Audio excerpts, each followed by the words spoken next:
हम लोग पढ़ने जा रहे हैं सेल स्ट्रक्चर एंड फंक्शन। तो सबसे पहले व्हाट इज सेल, सेल क्या है, ठीक है। तो सेल को हम लोग डिफाइन कर सकते हैं।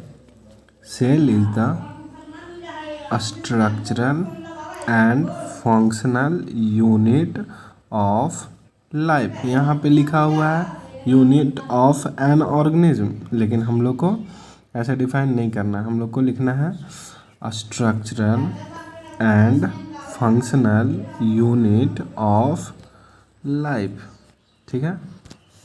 अब इसका मतलब क्या हुआ कि structural and functional unit of life. तो यहाँ पे हम लोग को आप लोग ध्यान से समझने का कोशिश कीजिएगा। स्ट्रक्चर मतलब क्या होता है, आकार, ठीक है।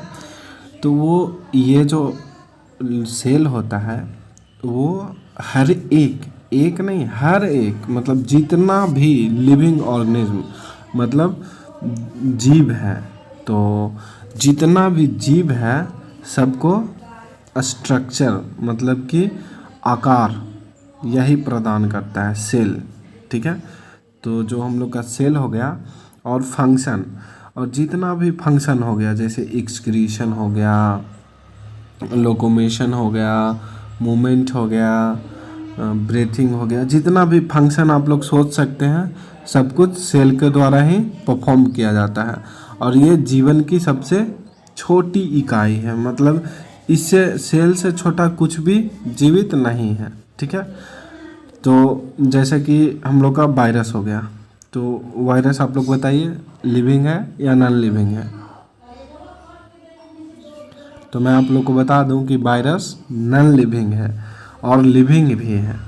तो नॉन लिविंग कैसे है और लिविंग कैसे है?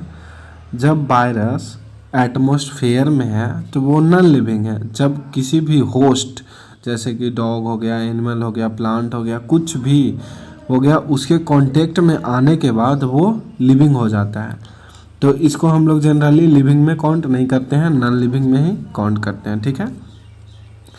अब यहाँ पे समझिए, सेल में भी कंपेयर टू ब्रिक्स, जो हम लोग का सेल्स है उसको ईंट से कंपेयर किया गया है। ईंट जिससे हम लोग का घर बना हुआ है वो ईंट से कंपेयर किया गया है, ठीक है। Bricks are assembled to make a building. To make to दो बार आ गया है, तो एक ही बार मतलब लेना है, गलती से टाइप हो गया है, ठीक है। तो हम लोग कहाँ थे, मेक आ बिल्डिंग, जैसे कि बिल्डिंग बनाने के लिए ईंट की आवश्यकता होती है, उसी प्रकार similarly cells are assembled to make the body of every organism. जितना भी जंतु है सभी को मतलब शरीर को बनाने के लिए भी सेल का यूज होता है। तो यहाँ पे देख सकते हैं ये एक दीवार है, ठीक है। दीवार हो गया या बिल्डिंग हो गया तो वो बना होता है सेल ईंट से। उसी प्रकार से यहाँ पे ओनियन पील्स यानी कि हम लोग का प्याज का छिलका हो गया, तो उसको जब हम लोग माइक्रोस्कोप से देखेंगे तो ये छोटा छोटा स्ट्रक्चर है, इसको हम लोग बोलते हैं सेल, ठीक है। यहाँ तक ये क्लियर है? ओके। अब हम लोग देखेंगे सेल थ्योरी, ठीक है। तो सेल थ्योरी क्या कहता है? सेल थ्योरी, ठीक है। तो सेल थ्योरी कहता है all living organism are made up of cell, ठीक है। तो आप लोग इसको लिख सकते हैं all organism are made up of cell, ठीक है। सेल थ्योरी कहता है कि all organism are made up of cell, जितना भी लिविंग ऑर्गेनिज्म है वो सेल से बना हुआ है, ठीक है। अब ये सेल थ्योरी दिए कौन थे? तो ये दिए थे स्क्लेडन एंड स्वान। दो साइंटिस्ट थे, वो आपको 11 में पढ़ना है। Discovery of cell. अब हम लोग देखेंगे कि सेल का खोज किसने किया, कैसे हुआ। तो एक साइंटिस्ट थे जिनका नाम था रॉबर्ट हुक, ठीक है। तो आप लोग ये नाम याद कर लीजिएगा, रॉबर्ट हुक। ये जो इंग्लैंड के साइंटिस्ट थे, इंग्लैंड के आदमी को इंग्लिश बोला जाता है, इंग्लिश साइंटिस्ट। इन्होंने 1665 में सबसे पहले सेल को देखा था, ठीक है। डिस्कवरी और इन्वेंशन में फ़र्क होता है। इन्वेंशन मतलब कोई नए चीज़ का खोज करना, और डिस्कवरी मतलब कुछ चीज़ जो एग्जिस्ट करता है उसके बारे में बताना। तो यहाँ पे ये जो रॉबर्ट हुक थे, इन्होंने डेड सेल को देखा था, ऐसा सेल को देखा था जो कि मरा हुआ था, ठीक है। तो इन्होंने देखा किस चीज़ में था, तो बार्क एक पौधा होता है, बार्क ट्री, उसका कॉर्क मतलब जो छाला होता है, उसमें इन्होंने देखा था सेल। तो ये जो सेल टर्म है वो इन्होंने नहीं दिया, ये बोले कि हनी कॉम मतलब मधुमक्खी के छत्ता जैसा बॉक्स होता है, ठीक है। तो सेल मतलब क्या होता है, सेल मतलब होता है छोटा घर। तो यहीं से शब्द आया, इन्होंने जो बताया देख करके सेल को, तो उसी से वर्ड आया सेल। सेल का लैटिन मीनिंग होता है स्मॉल हाउस। आप लोग चाहें तो इसको याद कर सकते हैं, ठीक है। ये इन्होंने डेड सेल का मतलब डिस्कवरी किया था। अब लिविंग सेल, हम लोग तो लिविंग है, तो ये प्लांट सेल में देखे थे, और हम लोग में देखे थे, उनका नाम था A.B. लोवेन हुक, ठीक है। ये है रॉबर्ट हुक और ये थे लोवेन हुक, ल्यूवेन HOEK, ठीक है। स्पेलिंग है LWUWENHOEK, लोवेन हुक, ठीक है। तो इन्होंने किस चीज़ में देखा था, इन्होंने देखा था प्रोटोजोआन में। देखे थे कि इसका जो सेल है उसके आगे सेल मेम्ब्रेन है, और जब ये हम लोग रॉबर्ट हुक देखे थे, तो ये देखे थे कि उसके आगे सेल वॉल है। क्लियर, ठीक है। अब हम लोग पढ़ेंगे शेप ऑफ सेल, मतलब सेल की आकार, ठीक है। तो सेल कैसा कैसा हो सकता है, तो देखिए सबसे पहले स्फेरिकल, ठीक है। सबसे ज़्यादा स्फेरिकल सेल ही एग्जिस्ट करता है। और जो बैक्टीरिया का हो गया, वो बैक्टीरिया का जो शेप हो गया वो होता है बैसिलस, जिसको हम लोग रोड लाइक ऐसा रहता है, देखिए ऐसा रहता है बैक्टीरिया का सेल, ठीक है। ये हो गया फ्लैजिला, ये हो गया बैक्टीरिया, तो इसको हम लोग बोलते हैं बैसिलस या बैसी, ठीक है। तो सबसे ज़्यादा मोस्ट अबंडेंट जो शेप होता है सेल का वो होता है बैसिलस, ठीक है। तो cells have a different shapes which are related to their specific function. Some cells like amoeba and WBC have a changing shape. Generally cells are round spherical elongated branch. तो इसमें बता रहा है कि जो सेल रहता है वो अपने फंक्शन के अनुसार शेप में वैरी करता है। देखिए ये हो गया हम लोग का स्पिंडल शेप, मसल्स सेल। इसका काम क्या है, कॉन्ट्रैक्शन एंड रिलैक्सेशन, ठीक है। तो इसके लिए ये ऐसा बना हुआ है कि ये एक दूसरे पे कॉन्ट्रैक्ट करे और रिलैक्स करे। और ये है हम लोग का इलोंगेटेड न्यूरॉन सेल, इसको नर्व सेल बोलते हैं, और एक जो है इसको न्यूरॉन बोलते हैं, न्यूरॉन सेल, ठीक है। तो ये सब अलग अलग फंक्शन के अनुसार अपना डिफरेंट रहता है, ठीक है। तो जनरली जो मोस्ट अबंडेंट सेल है तो वो हो गया हम लोग का बैसिलस। तो आप लोग यहाँ पे लिख सकते हो शेप ऑफ सेल में। इसमें जनरली एग्जाम्पल ही याद कर लेना है कि कौन सा शेप होता है। तो सबसे पहले तो यहाँ पे आप लोग देख सकते हो स्फेरिकल सेल है, स्फेरिकल सेल जो कि RBC रेड ब्लड सेल, हम लोग का जो ब्लड रहता है वो 3 कंपोनेंट से बना रहता है, RBC, WBC और प्लेटलेट, ठीक है। तो आरबीसी का जो शेप रहता है वो स्फेरिकल रहता है, और WBC का जो शेप रहता है वो फिक्स नहीं रहता है, हमेशा चेंज होते रहता है। जैसे अमीबा का शेप रहता है वो हमेशा चेंज होते रहता है, उसमें 2 सूडोपोडिया रहता है, वो अगर उसको खाना है तो उसको अलग अलग शेप में मतलब ढाल लेता है। उसी प्रकार से WBC का भी सेल होता है जो अपने शेप को हमेशा अलग अलग शेप देते रहता है। तो इन लोगों के पास कोई फिक्स शेप नहीं होता है, और जो फिक्स शेप होता है वो होता है स्फेरिकल, स्पिंडल, इलोंगेटेड जो ये जो इतना लंबा है ये हो गया न्यूरॉन सेल जो कि इलोंगेटेड है, और ओवल भी होता है, और रोड लाइक सेल जिसको बैसिलस बोला जाता है, ठीक है। क्लियर। शेप देखने के बाद अब हम लोग साइज ऑफ द सेल मतलब जो हम लोग का सेल होता है वो कितना बड़ा हो सकता है वो हम लोग देखेंगे, ठीक है। तो the size of the cells range from micrometre और micron to few centimetres. Most of the cells are microscopic in size and they are only visible through the microscope. The size of the cell is related to its function, not on the size of organism. तो यहाँ पे बता रहा है कि जो cell का size होता है वो माइक्रोमीटर से सेंटीमीटर तक हो सकता है, ठीक है। और जो सेल होता है वो ज़्यादातर माइक्रोस्कोपिक होता है, उसको हम लोग माइक्रोस्कोप से देख सकते हैं, बिना माइक्रोस्कोप के मदद से नहीं देख सकते हैं। तो सबसे यहाँ पे the smallest cell is 0.1 to 0.5 micrometre in bacteria. देखिए तो सबसे छोटा जो सेल होता है वो होता है बैक्टीरिया में, और होता है 0.1 से 0.5 माइक्रोमीटर यानी कि 10⁶, ठीक है।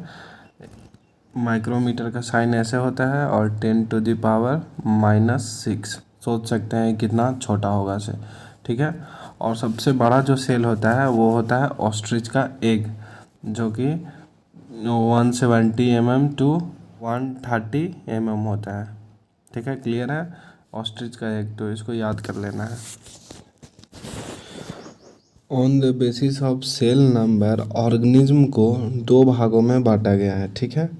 पहला हो गया यूनिसेलुलर ऑर्गेनिज्म, दूसरा हो गया मल्टीसेलुलर ऑर्गेनिज्म। यूनिसेलुलर ऑर्गेनिज्म मतलब एक सेल से बना हुआ, पूरा ऑर्गेनिज्म एक ही सेल से बना हुआ, ठीक है, यूनिसेलुलर। और दूसरा हो गया मल्टीसेलुलर जो कि ढेर सारा सेल का बना हुआ, ठीक है। Cell number vary from organism to organism, मतलब कि जो सेल का नंबर है वो एक ऑर्गेनिज्म से दूसरे ऑर्गेनिज्म में डिफरेंस रहता है। जैसे कि छोटा हो गया आंट में थोड़ा कम सेल रहेगा, और बड़ा हो गया एलिफेंट, तो एलिफेंट में ज़्यादा सेल रहेगा, इस प्रकार से। तो यहाँ पे जो हम लोग का यूनिसेलुलर ऑर्गेनिज्म का एग्जाम्पल है वो हो गया अमीबा, बैक्टीरिया, पारामीशियम।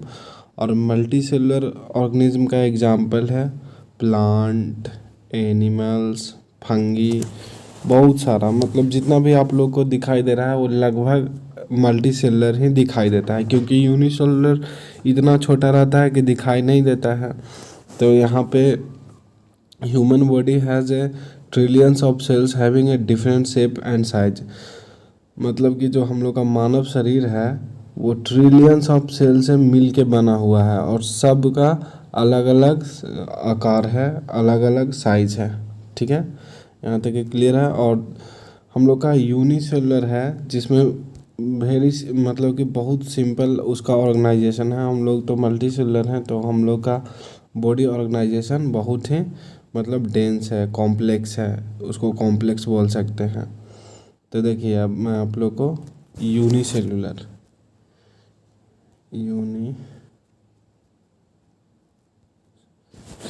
यूनिसेलुलर में ये एक सेल है, ठीक है, और ये पूरा एक सेल है, इसी में सब कुछ हो रहा है उसका एक ही सेल में। हम लोग का हर एक काम करने के लिए अलग अलग बॉडी पार्ट्स होता है, ऑर्गन्स होता है, लेकिन इसका सिर्फ सेल से ही सारा काम हो जाता है। जैसे कि एक्सक्रीशन हो गया, फिर रिस्पायरेशन हो गया, फिर फूड ईट हो गया, सब कुछ ये एक ही सेल से परफॉर्म करता है। एक सेल से जो बना होता है उसको बोलते हैं यूनिसेलुलर, और जो ढेर सारा सेल से बना होता है उसको बोलते हैं हम लोग multi cellular. I hope clear हो गया होगा। अब हम लोग देखेंगे साइटोप्लाज्म। साइटोप्लाज्म जो बीच का स्पेस होता है उसको हम लोग बोलते हैं साइटोप्लाज्म, ठीक है। It is a jelly like substance present between the cell membranes and nucleus. It's contain various other components called as cell organelles like mitochondria, Golgi body, ribosomes, endoplasmic reticulum. तो यहाँ पे जो आप लोग देख सकते हैं कि ये सब जो डॉट डॉट स्ट्रक्चर है वो राइबोसोम्स है, और ये है न्यूक्लियस, ठीक है। और न्यूक्लियस के आगे ये है प्लाज्मा मेम्ब्रेन, और न्यूक्लियस के बाहर का स्पेस और प्लाज्मा मेम्ब्रेन के अंदर के स्पेस को हम लोग बोलते हैं साइटोप्लाज्म। और साइटोप्लाज्म में ही सारा सेल ऑर्गेनल रहते हैं, जैसे कि माइटोकॉन्ड्रिया हो गया, गोल्जी बॉडी हो गया, राइबोसोम्स हो गया, एंडोप्लाज्मिक रेटिकुलम हो गया। तो यहीं पे आप लोग समझ लें तो बेटर हो। ये जो हम लोग का है माइटोकॉन्ड्रिया, जिसको हम लोग power house of the cell बोलते हैं, ठीक है। तो इसको आप लोग लिख लीजिए, power house of the cell mitochondria. यहाँ पे हम लोग का ATP energy ATP adenosine triphosphate के फॉर्म में बनता है, जिसको हम लोग बॉडी यूटिलाइज करता है किसी भी कार्य को करने में। जैसे आप लोग अभी सुन रहे हो, चाहे किसी भी काम को करते हैं तो उसमें यही एटीपी का यूज होता है, उससे हम लोग को एनर्जी मिलता है, ठीक है। दूसरा हो गया गोल्जी बॉडी।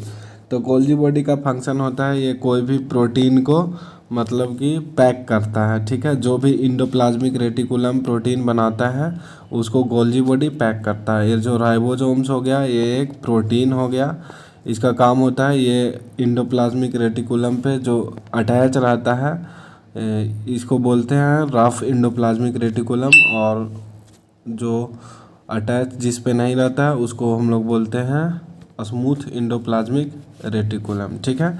और इंडोप्लाज्मिक रेटिकुलम का क्या काम है कि ये प्रोटीन को, लिपिड को सिंथेसाइज करता है, मतलब बनाता है, ठीक है। यहाँ तक क्लियर है?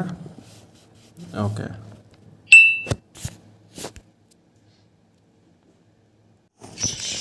अब हम लोग एक बार देख लेते हैं जीन और प्रोटोप्लाज्म को।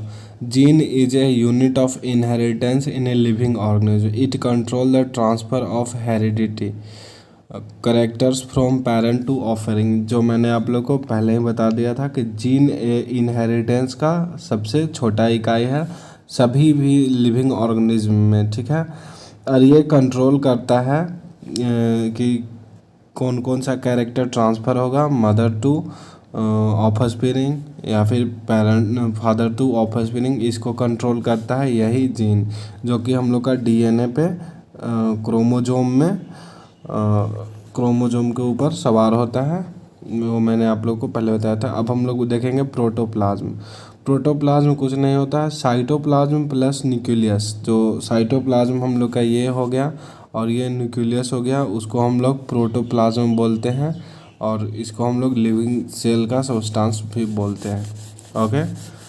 तो their entire content cytoplasm plus nucleus of a living cells is known as protoplasm. It is called living substance of the cell. तो ये सब तो क्लियर है, मैंने आप लोग को पहले ही बता दिया है, ओके। अब हम लोग अपना लास्ट टॉपिक देख लेते हैं, एनिमल सेल और प्लांट सेल में क्या क्या डिफरेंस होता है वो मैं आप लोग को यहीं पे एक्सप्लेन कर दूंगा, ठीक है। तो सबसे पहले एनिमल सेल। एनिमल सेल जो होता है वो जनरली स्मॉल इन साइज। इसका जो साइज है वो हमेशा छोटा होता है जनरली, और ऐसे बड़ा भी होता है, जैसे ऑस्ट्रिच का एक हो गया वो तो बड़ा ही है। Plant cell are usually larger than animal cell.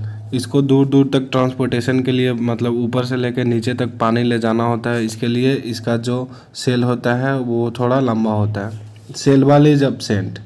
तो इसमें जो एनिमल सेल है उसमें सेल वॉल एब्सेंट होता है, क्योंकि ये अपना डिफेंस खुद कर सकता है और ये जो लोकोमेशन नहीं करता है प्लांट तो उसके लिए उसको विंड से, टेम्परेचर से, सबको बचाने के लिए सेल वॉल होता है। तो इसमें एब्सेंट होता है एनिमल सेल में और प्लांट सेल में प्रेजेंट होता है। ठीक है, अब हम लोग का लास्ट टॉपिक बचा है एनिमल सेल और प्लांट सेल में कंपैरिजन कर लेते हैं।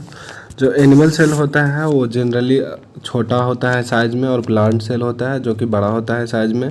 ये दोनों को फंक्शन पे डिपेंड करता है। प्लांट सेल इसलिए बड़ा होता है क्योंकि उसको जड़ से लेकर के ऊपर पत्ते तक पानी पहुंचाना होता है, और प्लांट सेल में सब सारा काम करने के लिए एक स्पेसिफिक ऑर्गन होता है, स्पेसिफिक सेल होता है, इसलिए इसमें छोटा होता है। और प्लांट सेल में जो कि सेल वॉल होता है, मेन फीचर्स आप लोग जब भी प्लांट सेल देखें तो उसमें सेल वॉल ज़रूर देखें, तो सेल वॉल प्रेजेंट होता है। और एनिमल सेल में सेल वॉल एब्सेंट होता है, क्योंकि एनिमल को उतना प्रोटेक्शन नहीं चाहिए। और जो आउटर लेयर होता है एनिमल सेल का वो होता है प्लाज्मा मेम्ब्रेन, और प्लांट सेल का आउटर लेयर होता है सेल वॉल, जो कि डेड लेयर होता है। सेल वॉल हमेशा याद आए तो आप लोग को ये याद आना चाहिए ज़रूर कि वो डेड लेयर होता है।